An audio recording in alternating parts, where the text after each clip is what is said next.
Thank you, Andres, very much.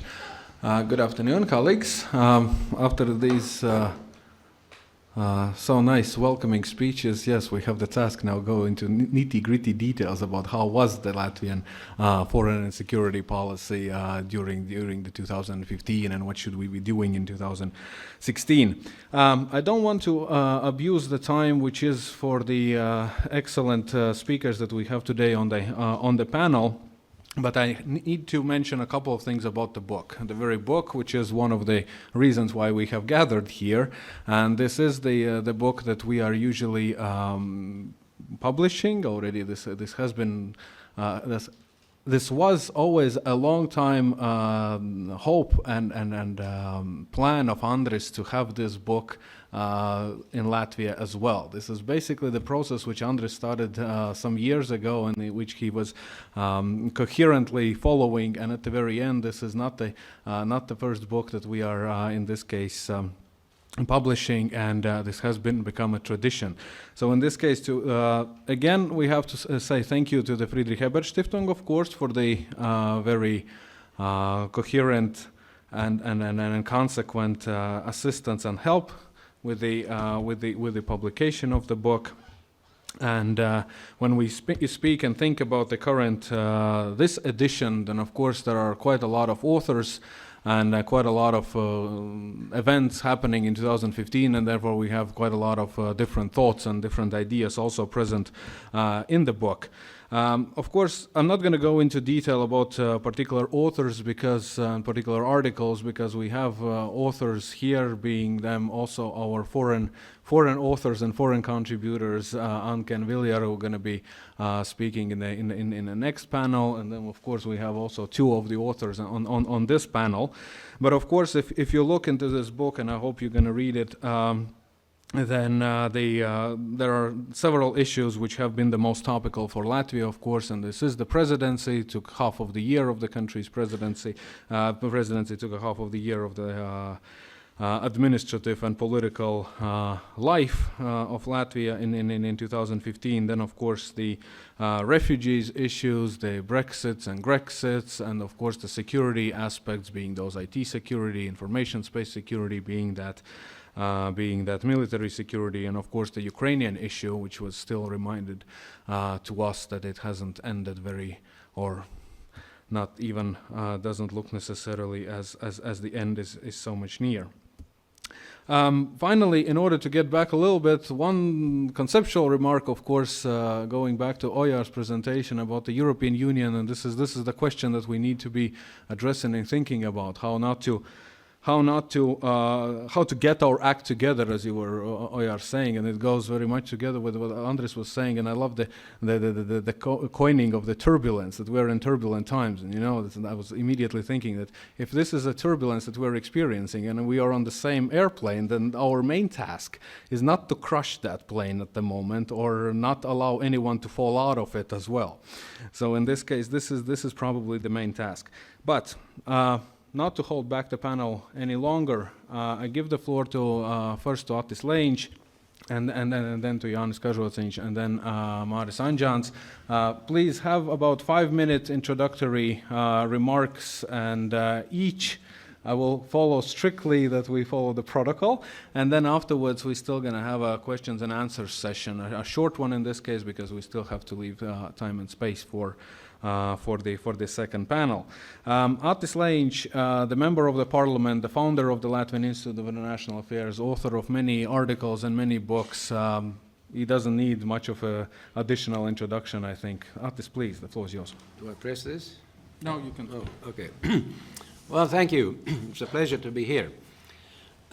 Well, it's axiomatic for Latvia that Latvia cannot be a strong state if the European Union is not strong. And for those people, and they're not in Latvia, but they're in Great Britain, who say that we can do without the European Union because we have NATO, they're making a terrible mistake because all the European Union structures underpin NATO, right? Right. Now, we have 3 questions: achievements, tests, and recommendations. Very briefly, the Latvian presidency. Riga has gone into history because of it's called the Riga process in combating terrorism, which is one of the biggest security challenges in Europe today. And we call that conference together 1 month after Charlie Hebdo in Paris. And Mr. Kozlovskis didn't do it earlier, he wanted to, but then he realized, no good calling everybody together, the ministers of interior, if there's nothing on the table, there's no work to be done. Just simply meeting is not enough.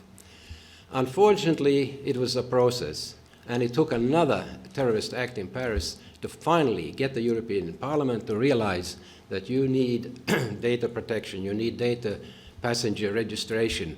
And you know why they finally came to this realization? It's because finally terrorism came to Belgium, and they thought we might go up in the air. So out went abstract human rights, and in came realistic security for us. So that, I think, is an achievement. Now, also the European Union energy is an achievement. We almost got it called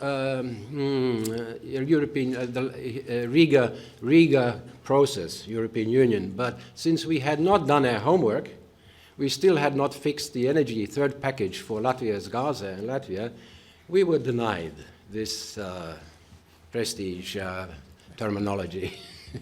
It's just called the Riga Conference now. And you all remember the Riga Conference, and we did push things forward, though. And actually, we're pushing it forward in Latvia, too. We're putting the seal on this in a few weeks, and no matter which courier comes from Latvia's Gaza, we will get it through, right? All the members sitting here, Lolita Chigan, too, and Richard Scholes and Oyars, we're going to get this done. We will have the energy independence that we have been working for. And here I would like to mention another thing that we have to do, and that is Nord Stream.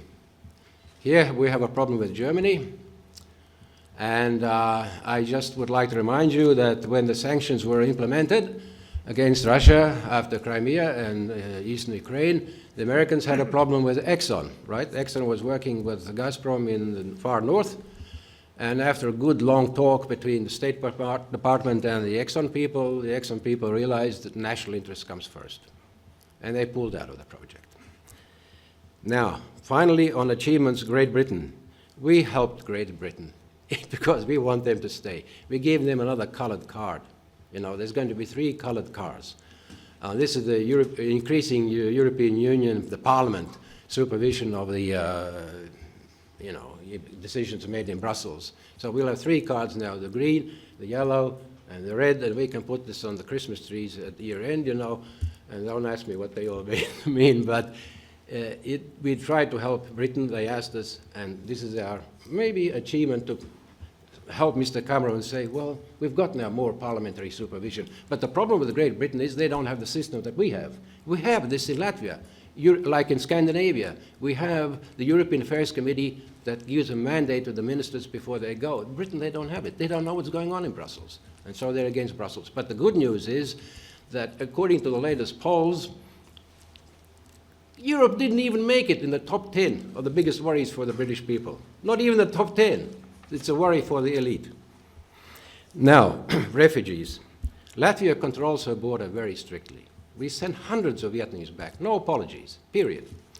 And the problem here, I think, was that people got lost between human rights and natural law and national security. And look at the mess Germany is in today. I read Spiegel. Germany's changing. And can you imagine the horror in the future if you have Poland today and the same government in Germany, and we'll be back in the 1930s. Huh? By the way, there was a Swedish Eastern European commentator, name of Richard Schwartz, who warned about this in '89. I kept referring to him and his predictions, prognosis, when he said, listen, it's fine that communism has tumbled, fallen, but the roots, the problems in Eastern Europe are much, much deeper than just communism. Okay, finally, that is the biggest test for us, to keep the European Union together, and the biggest issue now is refugee, because we have realized among the refugees there are a whole lot of people who don't give a damn about human rights. They have a different agenda, and we know what the agenda is, and not just terrorism, but simply a better life. And I've talked, 1 minute, and I've talked with the foreign minister continually on the European Affairs Committee. I said, can you imagine what the world thinks about the European Union? There are no borders of the European Union. Everybody can come in and go as they like. This is a scandal, a complete scandal. So now we finally realized it, and now we're going to build an external border guard, maybe too late. Now, for Latvia, recommendations, get its act together, no more changing the government every year. Okay? We were with Jānis in Washington. As soon as the plane landed in Riga, it's going to be a new government. No! No! We just talked about Latvia and Washington, now we have a new government. But there's good news. Bukovskis was in power for 5 years, kept being re-elected. So we have something to fall back onto, right? And he saved Latvia, and he saved Greece right now, right? He signed the money for Greece on Latvia's conditions. So, fine, that's working. And now, finally, let me end on this. I think we have to think about, talking about Baltic cooperation, we have to think about Livonia. We have now the First Lady in Estonia is Latvian. The Foreign Minister is 50% Latvian. And if things kept developing like this, with the Baltic Fund, we might have to think about a new reincarnation of Livonia. But then what do we do with Lithuania? Leave it to Poland? Grand Duchy. Thank you. Thank you, Atis, very much. I'm going to immediately give the floor to Jānis Kažociņš, who's the consultant and advisor to the President, to the Ministry of Foreign Affairs, and to the Ministry of Defense at the moment. But of course, we all remember your work as a director of the Satversmes aizsardzības birojas, or SAB. Please, the floor is yours. Thank you very much. But can I point out I'm here in a private capacity. What I'll do with my 5 minutes is to give you an idea of how I've tried to answer the question, has Russia's Syrian adventure made Latvia safer? And encourage you perhaps to read the article. It's not a very long one. I won't go into all the background of how Russia has got bogged down in the Donbass, and indeed the many reasons why the theatre of operations in Syria was attractive. But let us remember that Russia has been an ally of Syria since 1956. Tartus as a military base is absolutely essential for power projection. It's the only Mediterranean facility Russia has. And of course, Russia wanted to return to the world stage, and by golly, they have been able to do that, and to a certain extent distract from the Ukrainian crisis. Logistics, military logistics, play a very important role here.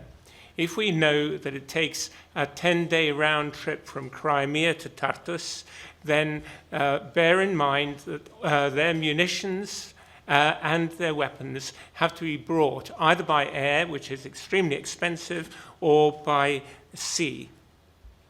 Then I would draw attention to the General Staff and how they feel about all of this.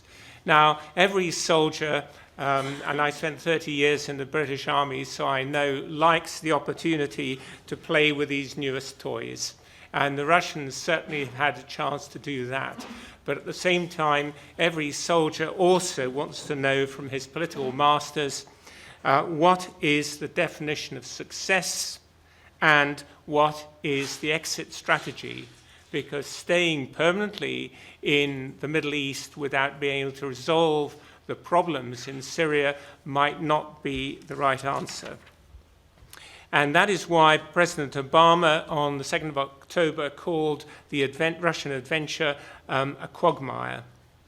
The fact that Russia also admitted after the attacks of 13th November that the Russian airliner downed on the 31st of October was an act of terrorism also makes it extremely difficult, because how can you justify defending Russia far away from the borders if in fact your population is being attacked?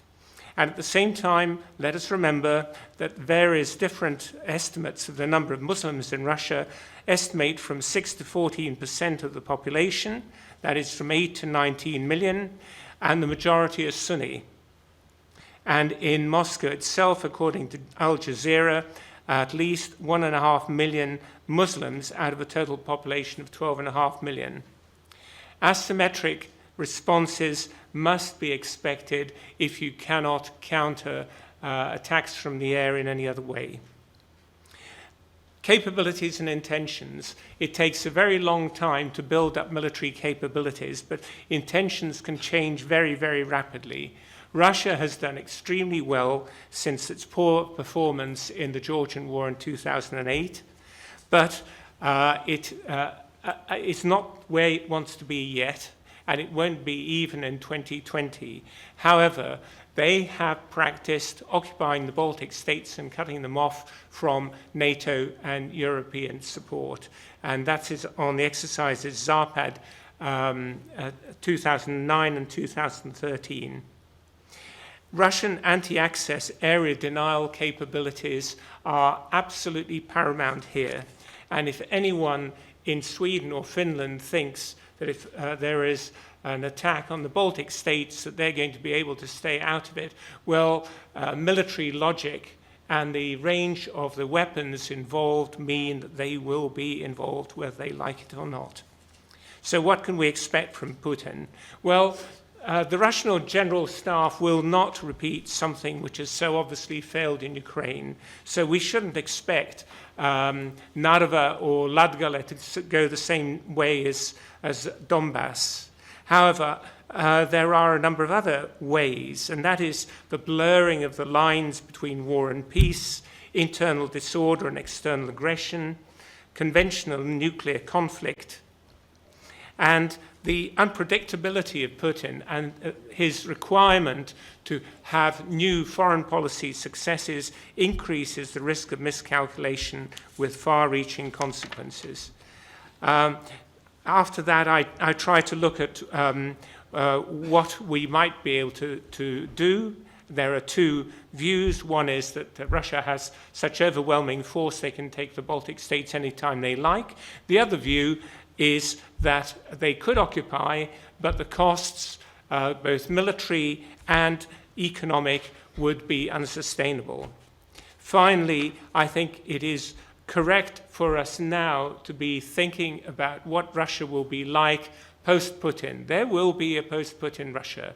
It may be not very different from the Russia that we see now, but eventually Russia is going to become what they would call a normal, normalny country, and we certainly are very interested to make sure that happens sooner rather than later. Thank you very much. Thank you. Thank you, Jānis, very much. Māris Andžāns, our colleague at the Latvian Institute of National Affairs and also a lecturer at Lejiņš University, and also a long-time administrator and bureaucrat and an official who was also working for the Latvian Presidency of the Council of the European Union. He was working in the permanent representation, and he has a couple of thoughts on how the presidency went. So, Māris, the floor is yours. Yes, thank you, Kārlis. So, the Latvian presidency, one of the strategic goals for Latvia, prepared for many years and anticipated for many years, and it of course took the central role in the Latvian politics and also for the public administration, and now it seems that it's already well forgotten, so I think it's worth to take a look back. It's of course difficult to judge presidencies. Was it successful or was it not? Because when we look back to all the other presidencies that came before us, it's hard, of course, to understand when it is better, when it is worse, because you have only 6 months. 6 months at the European level is almost nothing. It's very hard to start a new initiative and to finish it within the 6 months. Much depends on the files that were inherited from the previous presidencies, the stage at which the legal acts are, and it very much, of course, depends on the other institutions and member states. We have already 28 member states, and when the presidency sits at the top of the table, we have 27 around the table, and the European Commission, and 751 MEP in the European Parliament. And any significant decision has to be negotiated in the Council and then with the European Parliament, which is, of course, a very difficult task. And it's paradoxical maybe, but it's easier to be unsuccessful than a successful presidency maybe. But Latvia did its best to be a successful one. But even if it was not, then also the unsuccessful presidencies are forgotten quite soon. So, you know, now who remembers when Latvia was the presidency, I think, around outside Latvia?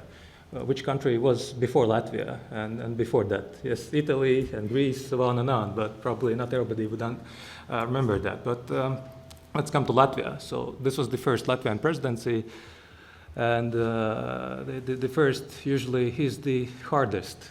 And of course, it was successful, but I will afford also to take some critical notes. I understand it's very risky because the European Commission is well represented here, and also the European Parliament and also the national parliament, so I will have to be very careful. So what was done? So from the contents, it was, of course, the European Fund for Strategic Investments, which is usually said as one of the biggest accomplishments of the Latvian presidency. So the fund is established during the Latvian presidency. It will offer the guarantees for more than 20 billion euros. And let's hope that it will bring back more than 300 billions of investments, but that remains to be seen. And of course, a very important point was the telecommunications single market proposal, by which the roaming mobile surcharges will be abolished from June 2017. And already from the 30th of April this year, the prices when going outside your country will be 4 times smaller. And this and the EFSI, these 2 agreements came also as the hardest for the Latvian presidency, because both took 12 hours of trialogues. EFSI took 12.5 hours, so it was quite a difficult task to arrive where the presidency arrived. Of course, the energy union was mentioned already. Of course, it is still only at the outset, but very significant steps were taken to establish it. Then, of course, the data protection rules. And Latvia managed to get agreement in the Council, not yet with the European Parliament, but it was very important to agree in the Council so that the next presidency could proceed. Another point is Eastern Partnership. It has been often criticized in Latvia that it did not deliver what was expected. 2 minutes, please. It's okay. Eastern Partnership, but I will not agree with the criticisms. Of course, Ukrainians and Georgians expected more, that they would arrive in Riga and bring back a visa-free regime, but it's not so easy. There are concrete criteria that have to be fulfilled. And the accomplishment of Latvia was that Latvia managed to embed, again, this issue on the European agenda, because there are not many member states who care about the Eastern vector. And the same can be attributed to Central Asia. Again, a very important priority for Latvia, which would probably not be raised at the level as Latvia raised it. So the European Central Asian strategy was reviewed. The special representative to Central Asia was again reestablished, and it was very important, and the region is back on the agenda. And as I do not have much time left, but I will also touch on the points that maybe are not so positive. The Latvian Prime Minister, at her speech in the European Parliament as the outgoing chair of the Council, mentioned 3 other issues that were mentioned as accomplishments. That was migration, security, and TTIP. I would certainly not put these issues as accomplishments of the Latvian presidency.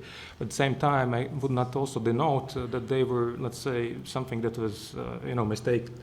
Simply, those were the issues that Latvia did not use its opportunities. For example, migration. Latvia could come with more initiative, with new ideas how to solve these issues. So that was something that could have been done better. And from the functional side, it's not a surprise, and it was also rather clear at the European level that with very few exceptions, we do not have the best leaders. I mean, the ministers in this way. It's not only about the language skills, but also by the activity and delay engagement. Sometimes it seemed that almost anybody could sit in the chair of the ministers, because of course everything is written in front of the ministers.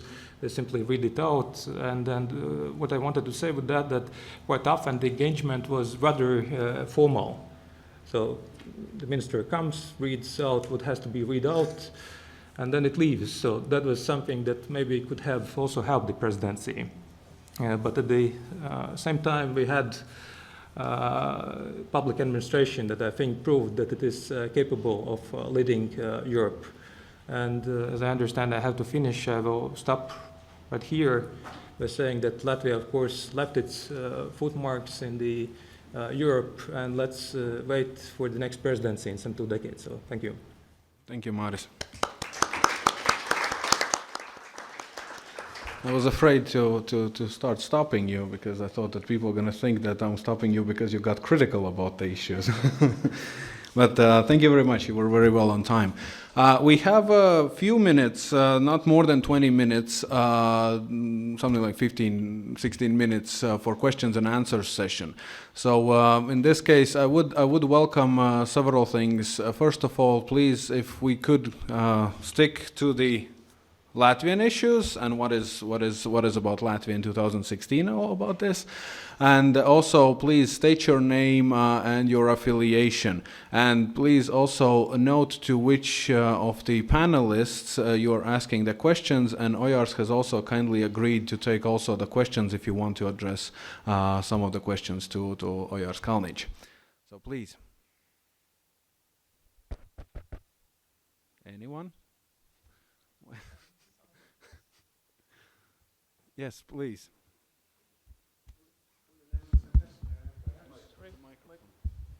And perhaps to be provocative, of course, when Latvia was in the presidency, then you tried successfully to be balanced, to be a mediator, to be an honest broker, like we all do when we have the presidency.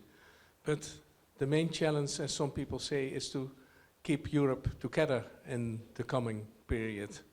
And perhaps the panel could elaborate on where Latvia would stand in this perceived process of countries in Western Europe and Eastern Europe slowly growing apart. Would Latvia still try to be an honest broker and a mediator there, or would Latvia in the end would sympathize more with the Visegrad 4 and some of its Eastern European neighbors? Just to be provocative. No, thank you very much, Ambassador. This was an excellent question, and if I may ask, Atis wants to start, but I would like to hear the answers from all three panelists on this.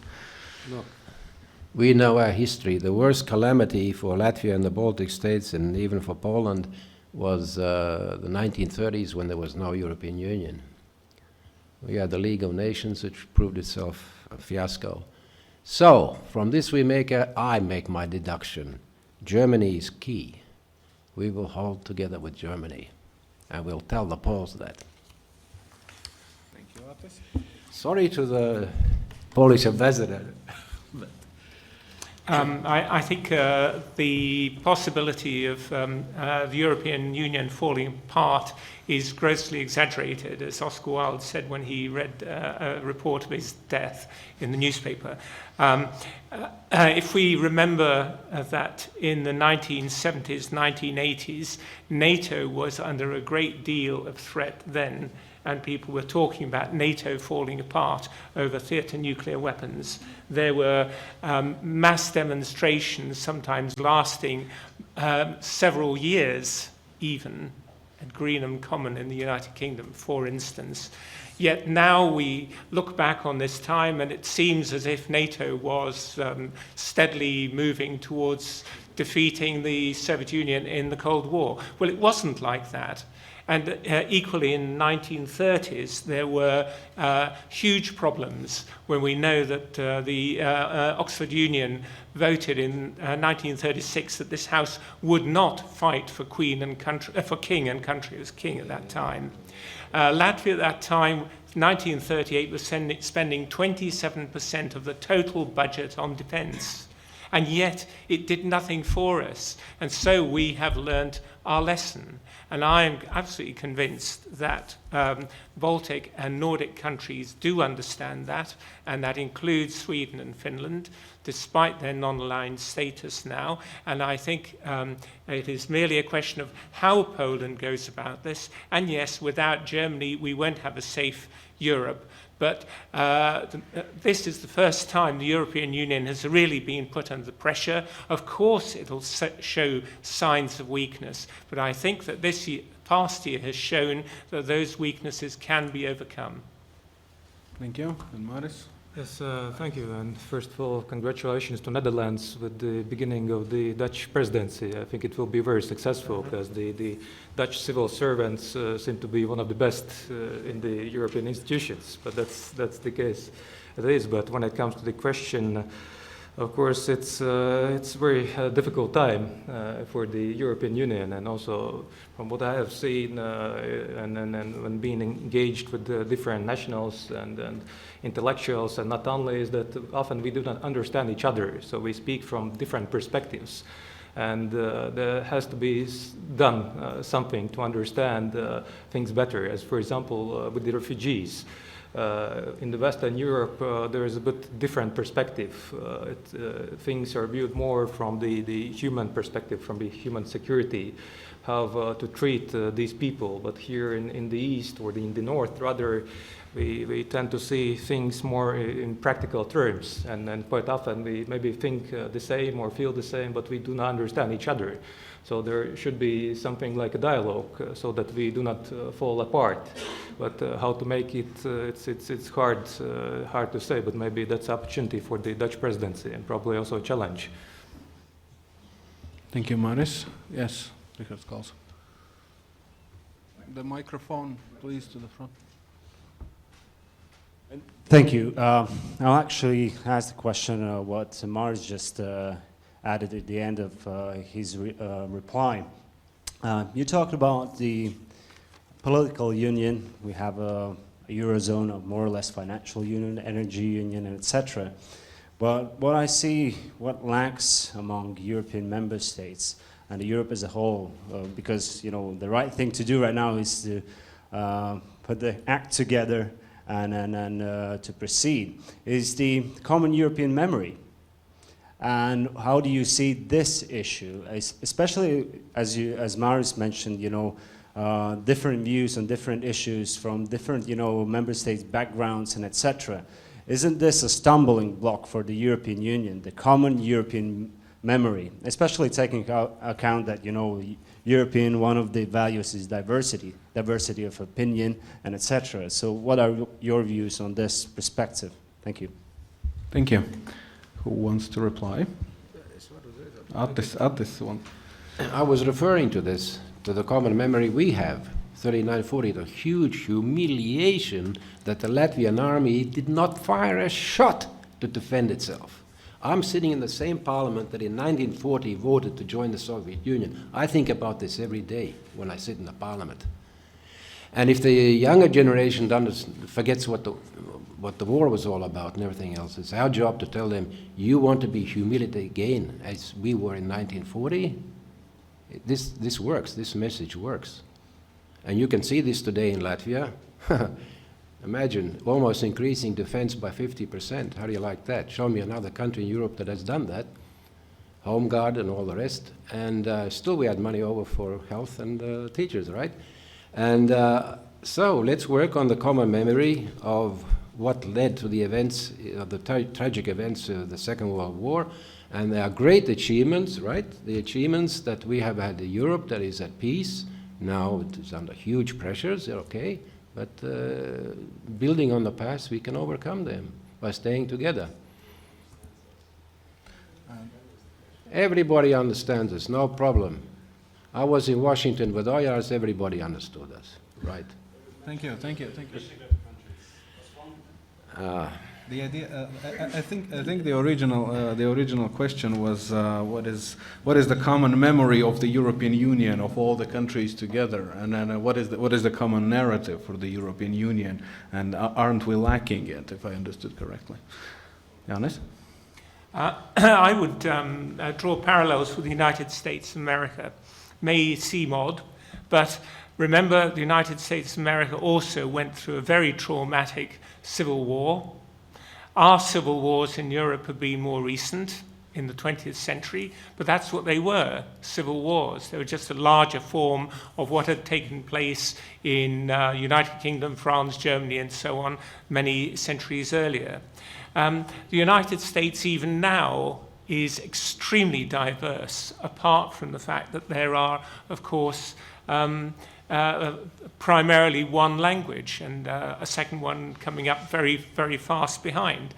And why do we see things differently? Well, of course, we do have different historical perspectives. So in the United Kingdom, for instance, there is still a memory of the 1960s when there was mass immigration from the Caribbean island countries.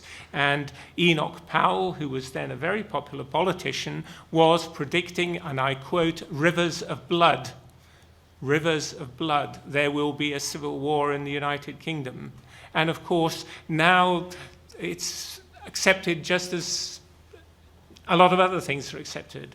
And that will come also to Central Eastern Europe. But we can't expect things to change that quickly. It has taken us in Latvia, in the Baltic states, 25 years now to start to get over the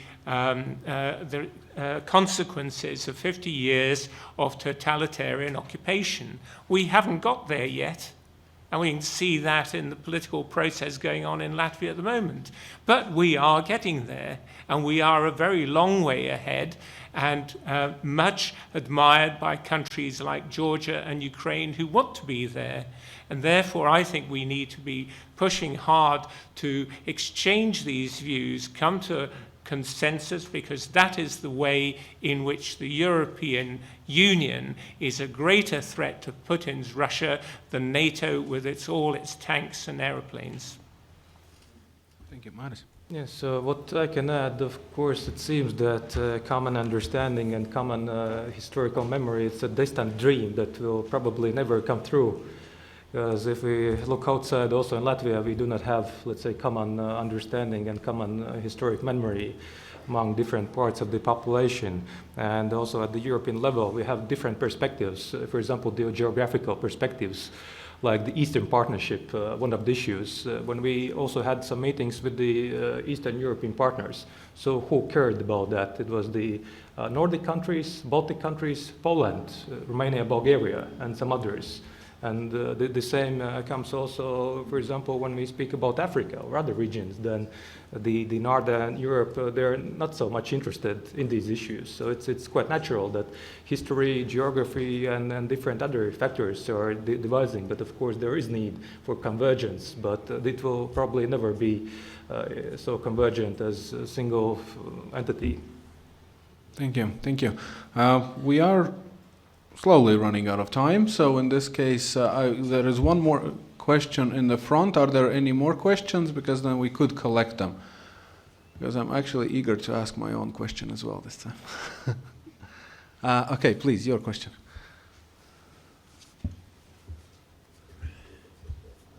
Artur Zbikovs, Riga Strategic University, and I have a question for Mr. Kažociņš.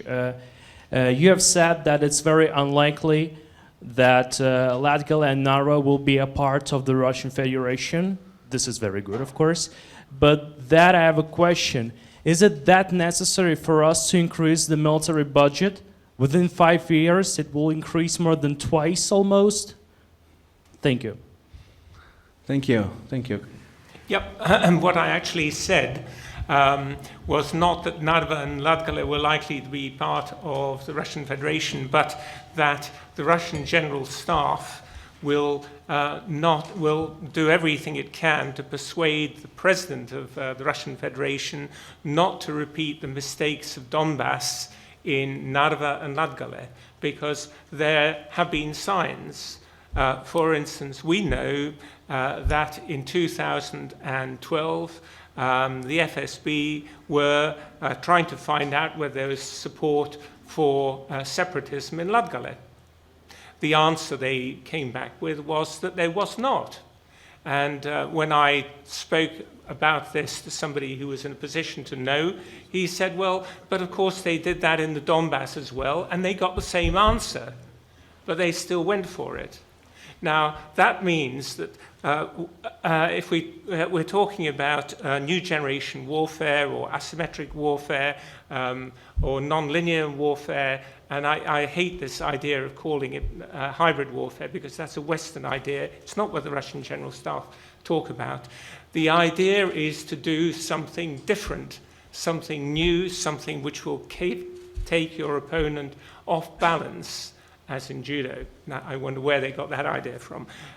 Therefore, it's unlikely that they will repeat the mistakes of Donbass, and that means that we have to be ready for a very broad range of possibilities, and that means not only do we have to have deterrence, which means politically credible, technologically credible, and militarily credible, but we have got to find ways of building up resilience, and that means paying more attention to uniting our nation properly, rather than talking about integration as a concept which never quite gets there. In fact, integration in the Baltic states, if you look at 30% of marriages are interethnic, actually shows quite a good deal of progress, but we're not doing enough. And these are the areas in which we are weak, and where we're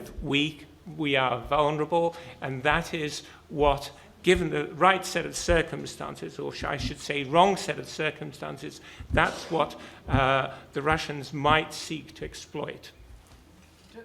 Just very briefly, about military expenditure. After Warsaw, we will have a multinational battalion, not a company, but a battalion. It will be made up 4 countries: Latvia, Germany, Great Britain, and of course America.